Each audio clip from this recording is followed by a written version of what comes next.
From the outside, I was the man every neighbor waved to. Big house just outside Springfield, Missouri. Brick two-story I built myself. White columns, American flag out front. I ran a successful construction business, employed over 50 guys, most of them locals. Lisa stayed home, took care of the kids.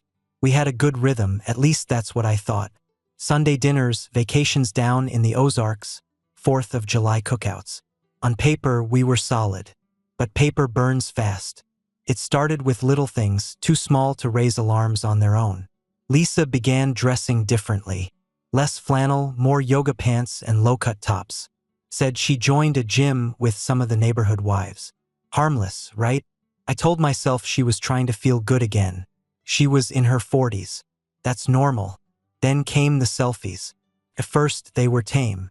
Then filtered. Then gym mirror shots at angles that didn't look like they were meant for me. Ethan started coming around more too. My younger brother. 5 years my junior. I gave him a job managing field crews. Taught him everything I knew. Pulled him out of a rough patch after his second DUI. He was always grateful, or at least he said he was. He'd swing by on weekends to check on mom or borrow tools. He and Lisa would laugh too loud in the kitchen. My kids, Ben, 17, and Maddie, 15, started acting cagey. They'd stop talking when I walked into a room. Phones would disappear into pockets fast. If I asked what was going on, I'd get the usual teenage grunt or eye roll. I chalked it up to hormones, stress, senior year jitters. I didn't want to be the paranoid dad. That was my first mistake. I buried myself in work, pushed harder than ever, expanded the business to 3 counties, hired a new foreman, put in 12-hour days just to come home and collapse into bed. I figured if I kept providing, everything else would fall into place. That was my second mistake. Looking back, it's funny how you can build houses that withstand tornadoes but miss the cracks in your own home. I ignored the signs, too proud to admit anything was wrong. I believed in the structure, in what we'd built. I thought I was protecting my family by keeping the wheels turning. But you can't fix rot by painting over it. One night, I came home and Lisa was already in bed. Ethan's truck was parked 2 houses down at the Wilsons. Said he was helping them with drywall. Sure, because Ethan's the kind of guy who volunteers his evenings for drywall. I looked at Lisa lying there, back turned, scrolling her phone. She said, "Long day." I said, "Always." She didn't ask more, didn't kiss me, just grunted and kept scrolling. That's when something shifted in me. Something cold and heavy settled behind my ribs. I stared at the ceiling that night, listening to the silence between us, and thought, something's not right. Still, I didn't say anything. I went to work the next day like normal, laughed with the crew, ate my sandwich on the tailgate, ordered materials, acted like a man whose life made sense. But a man can only ignore his gut for so long. One evening, I walked into the garage to grab a socket wrench and found Lisa's gym bag in the corner. Out of habit, I picked it up, wanted to put it on the shelf. Felt too heavy. I opened it. No gym clothes, no water bottle, just a change of underwear, perfume, and a toothbrush. It hit me like a cinder block. This wasn't a gym bag. This was a go bag. Still, I said nothing. Closed it, put it back exactly how I found it. Walked inside, kissed her on the cheek. At the casserole she reheated from the night before. Asked how her workout went. She smiled. "Brutal. Legs are killing me." I nodded. "Good. Keep at it." That night, I lay in bed next to a woman I no longer knew. Her back still turned. Phone screen lighting her face while I stared into the dark. Planning. I wasn't going to scream. I wasn't going to cry. That's not who I am. I was going to dig. Watch. Wait.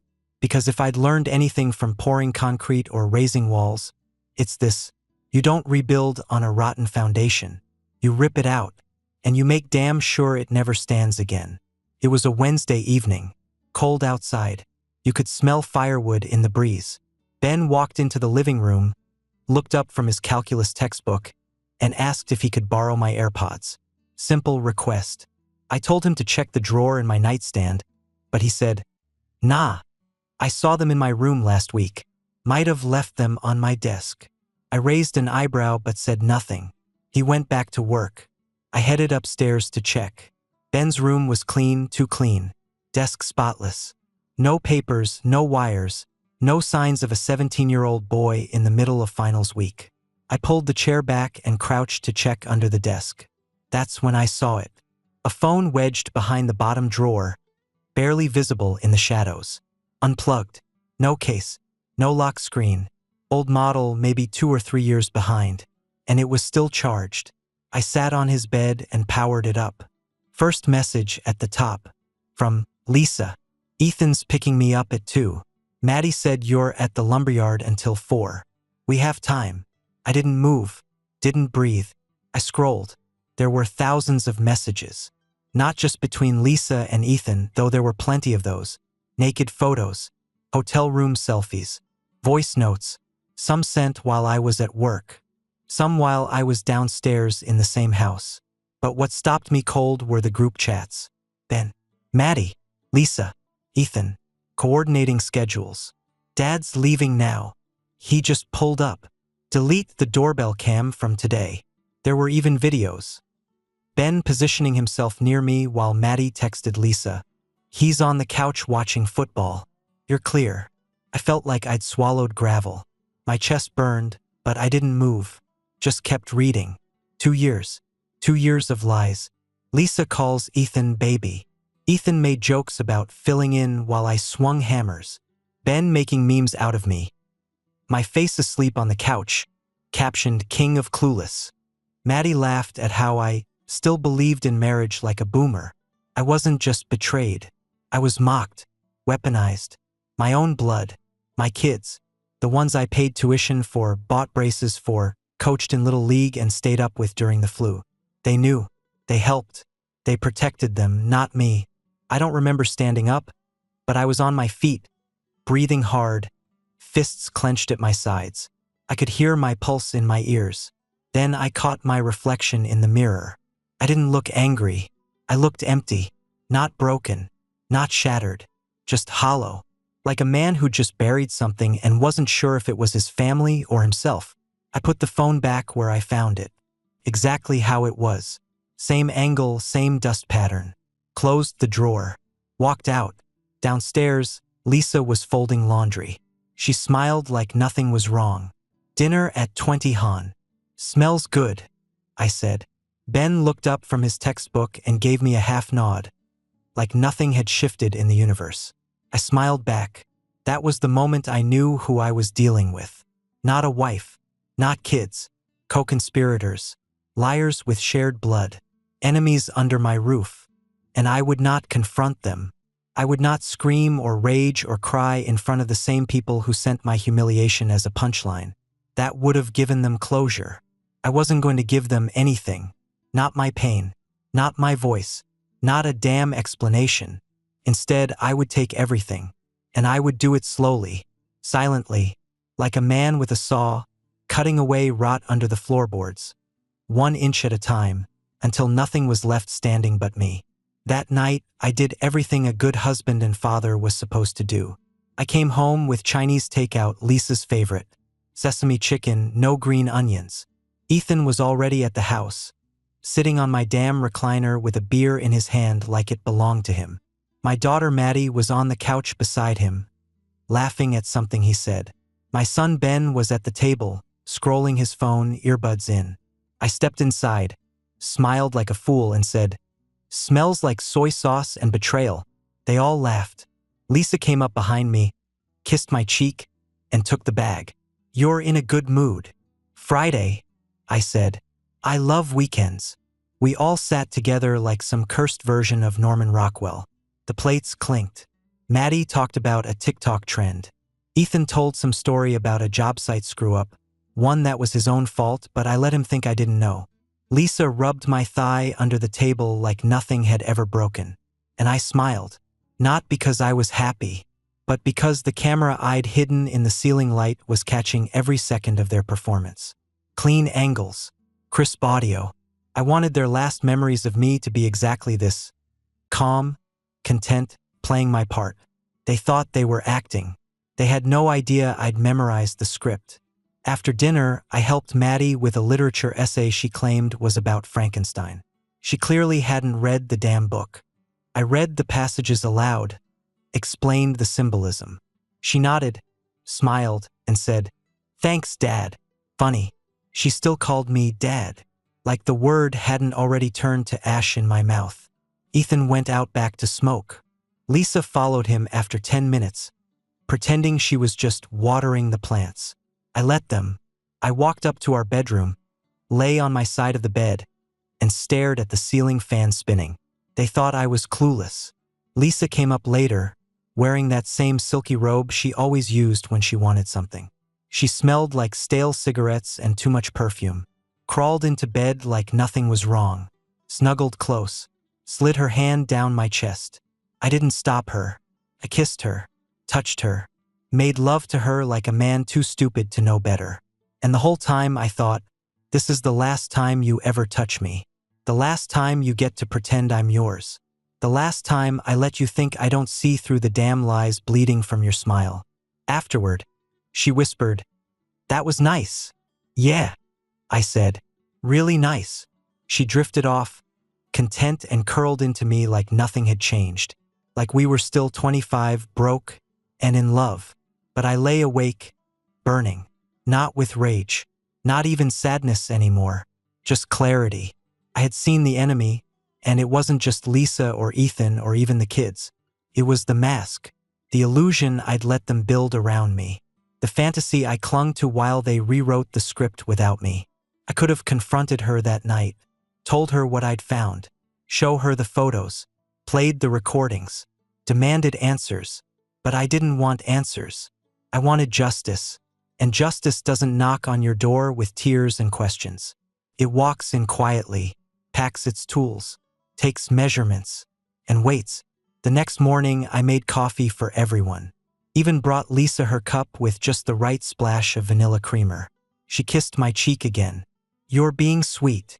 I just love my family," I said, and smiled wide. Ben didn't look up from his phone. Maddie asked if she could have gas money. I handed her a 20 without blinking. Ethan cracked a joke about finally beating me in a cornhole this weekend. I told him, good luck with that. I even set up the game boards that afternoon and let him win. It was the perfect show, and they were the perfect actors. But only I knew the audience had changed. Because now, the only one watching was me, and I wasn't clapping. I was counting every scene before the finale. I spent the next 4 weeks gutting my life while smiling through dinner. Every morning, I left for work at 6:30 sharp, lunch pail in hand, truck idling in the driveway. Lisa kissed me goodbye with that same performative sweetness, thinking she still had me wrapped. Ben would grunt a half-awake later. Maddie barely looked up. Ethan texted me about crew schedules like he was some hotshot executive. They had no idea. I wasn't going to work. Not anymore. I met with 3 divorce attorneys across 3 counties. Chose the one who never smiled, never offered water, and took notes like she was drawing a battle plan. Her name was Kendra Doss, 48, red glasses, divorced twice. I told her everything. Every message, every photo, every receipt. She leaned back and said, "If you want blood, I can get you the bones." We were going to go scorched earth. I had assets, 4 trucks, 8 commercial tools trailers, 20-plus job sites, and a booming business tied entirely to my name. I began shifting everything slow, methodical, invisible. I rerouted my paycheck to a new credit union in a town no one in my family had reason to visit. Liquidated my brokerage account, split the cash across 2 high-yield accounts under a trust name I'd created years ago for tax purposes. Pulled every cent of the kids' college funds and dumped it into a shell holding company, temporarily locked. Every dollar that wasn't nailed down disappeared into smoke. Lisa thought I was just stressed, said I was working too hard. I nodded, rubbed my temples, said, "Yeah, a lot going on." Then I promoted Ethan. "Been thinking," I told him over beers on the back porch. "You've earned more responsibility. Gonna make you an assistant project lead. Full access." His eyes lit up like a kid on Christmas morning. He had no clue I was setting him up. I gave him just enough rope. Let him manage the books on 3 minor builds, 2 of which were already halfway complete and running under budget. I told the foreman on those crews to report all errors back to me directly and document every misstep. And Ethan didn't disappoint. Missed a permit filing. Signed a check to the wrong vendor. Lost track of a $9,000 invoice. The man couldn't organize a 2-man paint job, let alone manage a 6-figure build. I had the receipts, photos, emails, dates, witnesses. Meanwhile, I stayed sweet at home. Even booked a weekend cabin trip for the family. Took them fishing. Sat around the fire with Ben and talked about manhood like I still believed he was mine to guide. Told Maddie I was proud of her grades. Kissed Lisa's shoulder while she cooked breakfast and said, "I don't say this enough, but I'm lucky to have you." She turned around with that faux innocent smile and said, "I'm lucky to have you too, babe." The audacity almost made me laugh. That night, I lay awake while she slept beside me. I stared at the ceiling and thought about everything I had left to do. The house wasn't in my name. I made sure of that. Years ago, I put it in a family LLC to save on taxes. Now, that LLC was under my control and based in a state where Lisa would have no claim without a fight. The business? I split my majority shares between Kendra and my foreman using a proxy deal. On paper, I didn't own a damn thing. The truck I drove? Leased. The furniture she loved? Bought on a business account I'd already canceled. By the time I was done, Lisa thought she had a home, a husband, a future. But what she really had was a countdown. Tick, tock. I kept track of the lies, smiled through the nights, and quietly disappeared, one signature, one wire transfer, one notarized document at a time. Because justice doesn't yell. It whispers. It nods. It waits behind the curtain until it's ready to take the stage and burn the whole act down. It was a Tuesday, cold and gray just like I wanted it. Lisa stood in the kitchen frying eggs. Maddie was still in bed. Ben was sitting at the table shoveling cereal like it was his job. I sipped my coffee, kissed Lisa on the cheek, and told her I had to fly down to Arizona to meet a supplier. I'd be gone for 4 days. Back Friday night? She asked. Friday morning, if flights behave. She didn't ask for details, didn't look concerned, just said, "Bring back some sunshine." I hugged Ben, ruffled his hair. He flinched a little. Maybe the guilt was creeping in. "Be good," I said. He nodded without looking up. Upstairs, I went through my mental checklist. The safe was empty. Keys returned. Truck left in the garage. My real belongings, important papers, tools, photos, heirlooms, were already on their way to Flagstaff in a storage pod I'd shipped a week ago under a different name. My new pickup was waiting for me out west, titled under the holding company. I had one small backpack on my shoulder, 3 shirts, 2 pairs of jeans, boots, and a folder with every truth they denied me. I took one last look at the house I built, the walls I painted, the kitchen island I poured by hand, the rooms where I thought I was loved. Then I walked out the front door and didn't look back. On the kitchen table, I left a manila envelope with one line written on the front. "I know everything. Contact my lawyer." Inside were divorce papers, financial statements, printouts of every message, every photo, every lie, screenshots from the hidden camera footage, notes detailing Ethan's business failures, bank statements showing the drained accounts, a cover letter from Kendra. "All legal communication will be through this office. Do not attempt contact." I factory reset my phone on the front porch, left it beside the coffee pot. That was my final message. "You don't even get my number anymore." My flight was at 9:15. I boarded without a word. Window seat, no carry-on. By noon, I was 1,200 miles away. No calls, no texts, no screaming matches, no begging, just silence. I didn't want to see their shock. Didn't need to hear the cries or the curses. I'd spent months hearing them lie through their teeth with ease. Now they'd scream into a void that wouldn't answer back. Lisa would check the bank, find everything frozen or gone. Ethan would show up to a job site only to be met by locked gates and a foreman telling him he'd been cut loose. Ben and Maddie would try to use their debit cards. Declined. College fund accounts? Closed. Every safety net they thought I provided was gone. They had built their little kingdom on my name, my sweat, my loyalty.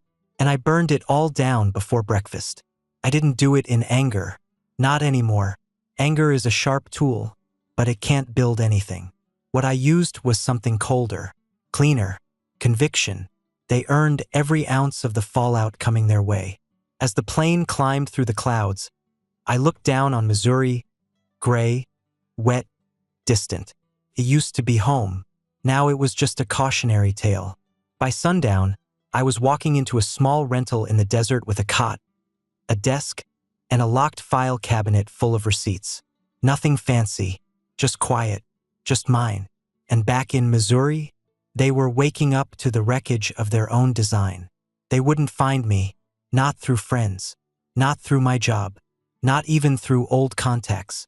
I erased myself from their lives with the same precision they used to erase their loyalty from mine. And the best part? They never even got to say goodbye. Lisa found the envelope at 7:12 a.m. I know this because Kendra called me at 7:47.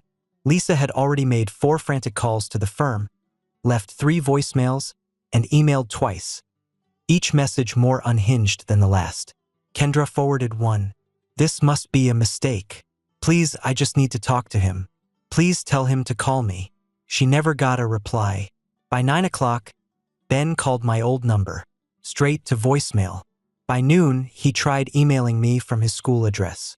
The subject line said, "What is going on?" I didn't answer. By 3 p.m., Ethan showed up at the main office in Springfield, cocky as hell, probably thinking he'd talk his way through whatever storm I'd stirred. He was met by 2 off-duty sheriff's deputies and my lawyer's assistant with a stack of papers. Termination notice. Formal complaint for mismanagement. Demand for return of company property. He didn't step 1 foot inside. By 5 o'clock, Lisa's world was ash. The utilities were no longer in her name. The house was no longer hers. The LLC now filed under the new trust had already frozen every asset connected to our joint accounts. She had no car, hers had been repossessed that morning. The insurance was pulled last week. Her phone lit up with notifications. Declined, closed, frozen. She was trapped in the shell of a life she thought she controlled. And I was gone. But the best part? Ethan's wife. Her name's Vanessa. A quiet, steady woman who always stood in Lisa's shadow at parties. They used to laugh at her behind her back, called her farm wife Barbie, though she was too plain, too meek, too soft-spoken to ever fight back. Turns out Vanessa had more spine than all of them combined. I'd mailed her a copy of everything a week before I left. Labeled it, "For when the truth matters." She didn't reply, didn't need to, but when the truth came out, she roared. She threw Ethan out that same night, posted the photos on Facebook, tagged Lisa, tagged my kids, wrote a long, brutal message titled, "What Loyalty Isn't," a public eulogy for the fantasy they'd all been selling. By the end of the day, the entire community knew. Neighbors, church ladies, Ethan's high school buddies, Lisa's Pilates group, photos, screenshots, captions. "While I raised our kids and kept our home, you played family in another man's house." The comments section exploded. I didn't see it directly. I wasn't about to go fishing in the filth I'd already washed my hands of, but people sent screenshots. Even Kendra forwarded one, laughing. Lisa's social pages went dark. Maddie deleted her TikTok. Ben locked his Instagram, but it was too late. You can't scrub shame that deep. That night, I sat on the back deck of my rental under the Arizona stars, a cold beer in one hand. My dog, a rescue mutt I'd picked up the day I landed, snoring beside me. I wasn't celebrating, wasn't grinning like some cartoon villain. I was just breathing. For the first time in years, really breathing. The silence wasn't heavy anymore. It was clean. Back in Missouri, my old life was burning. Every fake smile, every lie, every lazy betrayal exposed under daylight. Let them claw through the rubble. Let them scream into empty rooms. Let them explain to friends, bosses, teachers, and neighbors why the man they mocked vanished and took the world with him. That wasn't cruelty. That was the consequence. And if any of them still thought I'd left out of weakness, they didn't know a damn thing about strength. The divorce moved fast. Kendra didn't waste time and I didn't stall. Lisa tried to fight at first, claimed she deserved half, that she sacrificed everything for the family. But the records told a different story. Adultery, fraud, financial manipulation, all laid bare in cold, typed exhibits. The judge didn't blink. She got the legal minimum. No alimony, no house, no stake in the company. Her name vanished from every deed and contract like it was never there. She didn't contest custody. I didn't ask for it. Ben and Maddie were 17 and 15, old enough to choose, and they'd already made their choice years ago. They picked her, picked Ethan, picked the lie, and they could live with it. I wasn't angry anymore. I was done. I didn't block them out of cruelty. I did it for peace. Every call, every message, every pathetic, we didn't know, went straight to voicemail or the trash folder. I didn't need explanations from traitors who had seats at the table while I was being carved up behind closed doors. Ben texted once, "Dad, we were just protecting Mom." That was the last time I heard from him. Maddie tried sending a video message. Tears, sniffles, apologies laced with, "We didn't think it would go this far." She was right. They didn't think. And now they'd live in the far they never imagined. Ethan's startup collapsed in less than 3 months. Turns out he wasn't the business brain he claimed to be.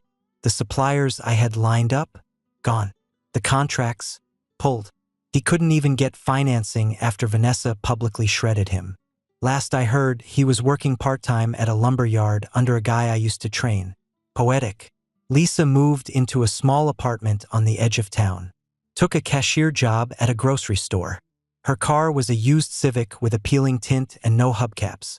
Every now and then, someone would send me a photo. She looked tired, weathered.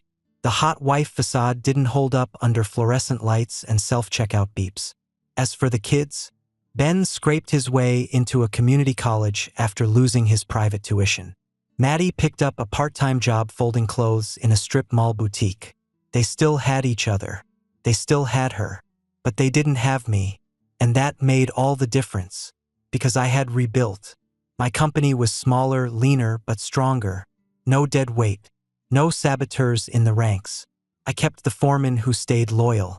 Gave him a raise. Brought on new blood. We built faster, cleaner, better. My new house wasn't a mansion. It was a modest 3-bedroom ranch in northern Arizona with a steel workshop out back and no ghosts in the walls. I built the workbench myself.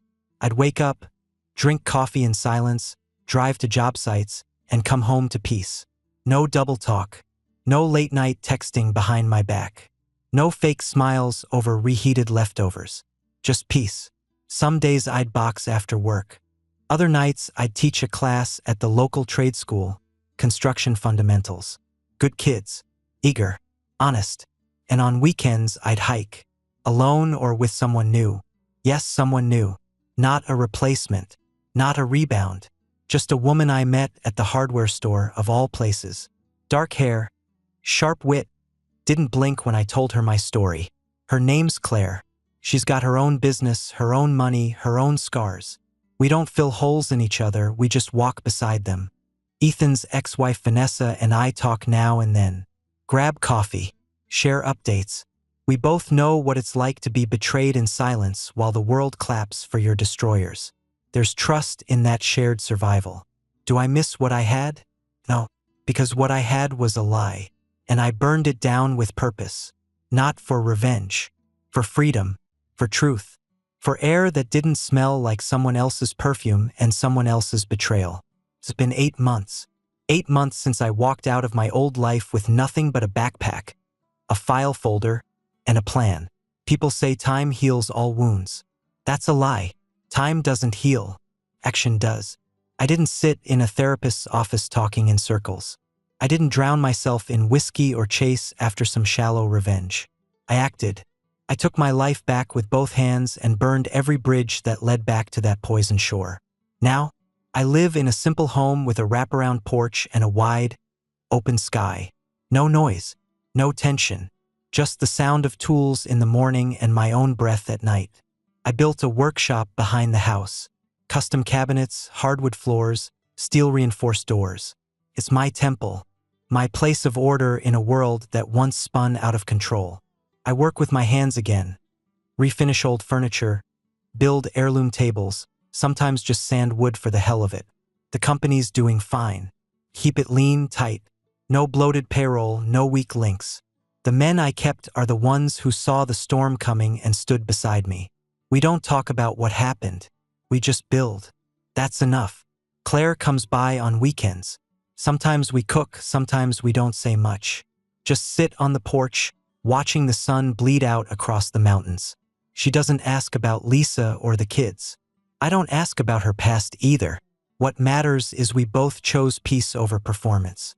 She's the first woman I've ever met who respects silence more than sweet talk. She knows when I need to be alone. She doesn't take it personally. That kind of woman is rare.